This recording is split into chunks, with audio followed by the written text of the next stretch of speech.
The first dividend growth stock I want to talk about is Johnson & Johnson, stock ticker JNJ. Johnson & Johnson is a multinational healthcare conglomerate. This company has been around since 1886. Think about that, nearly 140 years of corporate history. How has Johnson & Johnson managed to be so relevant for so long? By focusing on healthcare, which has been in and will continue to be in secular growth mode. Part of the human condition is aging and decay, which filters you right into needing healthcare. No human being is immortal. We are all slowly aging, which over time increases the risk of all kinds of health issues. And what do we know about our species? There's more than ever of us walking around. We're living longer than ever before, and we're on average richer than we've ever been. That trifecta naturally puts upward pressure on demand for quality healthcare, which plays right into the hands of Johnson & Johnson. This company exudes quality in almost every way. It's one of only two companies in the world with a AAA credit rating from S&P. The balance sheet is solid as a rock. Top line and bottom line growth are clockwork-like, with both up about 50% over the last decade. The stock performs. We're talking about a stock that's up 5,400% over the last 40 years before dividends. The company's diversification with exposure to pharmaceuticals, medical devices, and consumer products has insulated it from economic and product cycles. Want more evidence of quality? This dividend is the epitome of quality. Johnson & Johnson has increased its dividend for 61 consecutive years. It's a dividend aristocrat. Not only that, it's a dividend king. If there were another even higher category than dividend king, Johnson & Johnson would already be in it. The 10-year dividend growth rate is 6.4%, which lines up pretty well with business growth. Not lightning fast, no, but there's a nice balance here, which you can see with the stock's yield of 3%. Nice yield, nice dividend growth, and the payout ratio is only 44.7% based on midpoint guidance for this year's adjusted earnings per share. That payout ratio balances retaining earnings for growth against returning capital back to shareholders. Quality and balance. Johnson & Johnson. Speaking of balance, I think the valuation here is fair and balanced. Based on that aforementioned guidance, the forward PE ratio is 15. Is an earnings multiple of 15 too much for a world-class business like Johnson & Johnson? I really don't think so. Another way to look at it is the sales multiple, which is currently 4.4. Its own 5-year average is 4.8. Relative to itself, it's cheaper than usual. I'll admit that this company isn't quite as desirable as it used to be.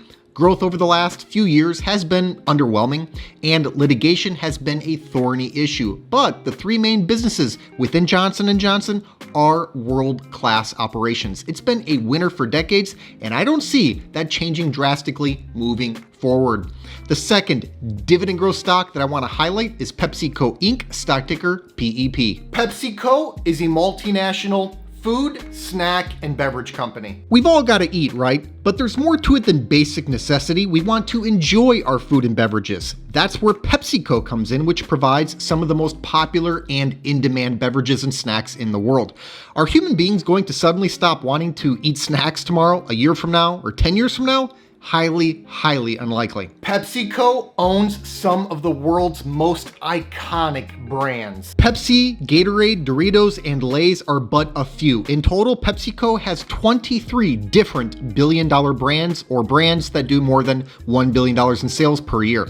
Many companies would love to have just one brand that does something like that. PepsiCo has more than 20. The company's foundation is built upon and strengthened by these brands, which has helped it to generate steady growth for decades. How much growth? You'd be surprised. The stock price is up almost 10,000% over the last 40 years. And that's been fueled by underlying business growth. To call PepsiCo a winner is underselling it. It's been a fantastic long-term investment. If we zoom into more recent performance, the stock has a compound annual growth rate of 11.3% over the last decade, including reinvested dividends. That's a heck of a total return profile from a well-known snack and beverage company. The S&P 500 has an annualized total return of close to 10% over the long run. That's basically my benchmark. Beating that in a low-risk way is always going to be compelling to me. You know what else is compelling? The dividend and the growth of it. That's right. PepsiCo has increased its dividend for 51 consecutive years. Another dividend aristocrat and dividend king here. The 10-year dividend growth rate of 7.8% gets paired with the stock's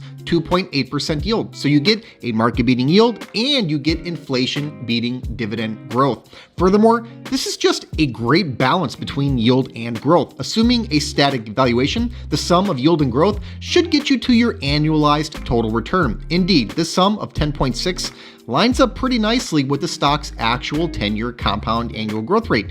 With the payout ratio sitting at 69.6% based on core EPS guidance for this fiscal year, I don't see any issues with the health of the dividend. This stock isn't super cheap, nor should it be, but if you're in your 30s and investing for decades to come, I wouldn't get too stressed about it. Yes, of course, valuation is important. Don't get me wrong, you should never egregiously overpay, even for a high-quality business like PepsiCo. But way too many people take valuation way too seriously. Over the course of 40 years, it's business performance, not valuation at the time of investment, that will matter most. You want to invest in great businesses, not buy cheap stocks.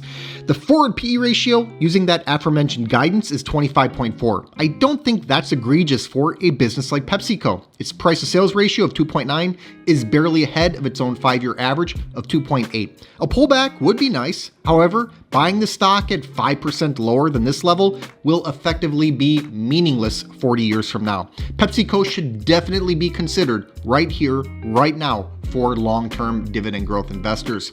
The third dividend growth stock I have to bring up today is Texas Instruments Inc., stock ticker TXN. Texas Instruments is an American technology company. Texas Instruments designs and manufactures semiconductors and various integrated circuits. The company is heavily involved in analog semiconductors, which are crucial to data conversion.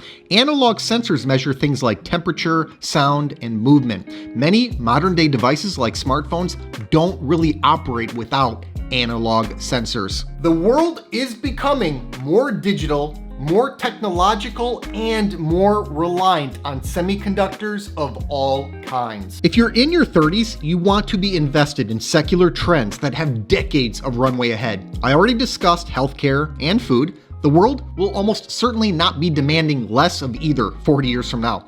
Well, the same goes for high-tech products like those that Texas Instruments produces and sells.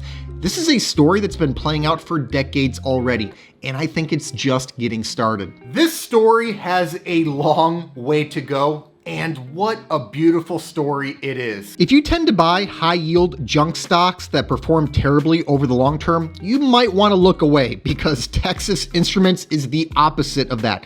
And it might break your heart to see, yet again, that chasing yield is the wrong way to go. This stock is up almost 7,000% over the last 40 years. Over the last decade alone, it's compounded at an annual rate of 19.9%.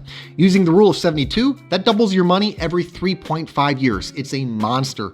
All this company does is routinely grow its revenue, profit, and free cash flow, buy back its own shares hand over fist, run a tight balance sheet, and prudently expand capacity. Texas Instruments is a prototypical dividend growth stock. It shines in every way. The dividend has been increased for 19 consecutive years. The 10-year dividend growth rate is 20.8%. You'll notice how well that lines up with the stock's 10-year compound annual growth rate. The stock also offers a 2.8% yield, which is 20 basis points higher than its own 5-year average. If every stock I ever bought gave me this kind of yield and this kind of dividend growth, I'd be a very happy investor.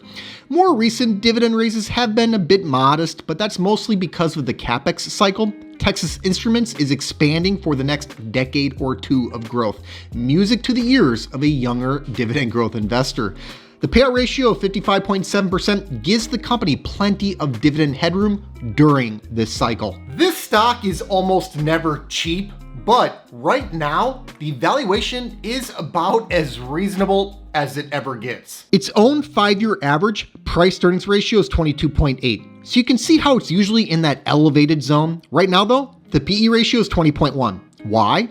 Well, I think it's a combination of traders chasing momentum in more exciting areas of tech that have to do with AI, as well as the fact that the business is in the middle of expanding capacity. That will weigh on near-term results. But if you're in your 30s, you're not concerned about near-term results, you're concerned about compounding over the next 30 or 40 years. And when it comes to that, Texas Instruments is a class act. Thanks so much for watching. I hope you enjoyed today's video. Give us a like if you did, and let us know in the comments what you think about these 3 high-quality dividend growth stocks to consider in your 30s. Please make sure to subscribe to the channel and ring that notification bell so you don't miss out on new content. Also take a look at the description box below for some important links, including a link to my personal stock portfolio. This 6-figure portfolio, which I call the Fire Fund, generates enough passive dividend income for me to live off of. It allowed me to retire in my early 30s. I've made my portfolio entirely accessible over Patreon, and I also post alerts there whenever I buy or sell stock. I put my money where my mouth is and am often invested in the same high quality dividend growth stocks that I make videos on. Over the years, I've heard from thousands of investors who've been profiting from many of the same exact stocks that I own. So if you think this is something that you could benefit from as well, check the link in the description to see my portfolio and start getting my buy and sell alerts. I'll see you next time.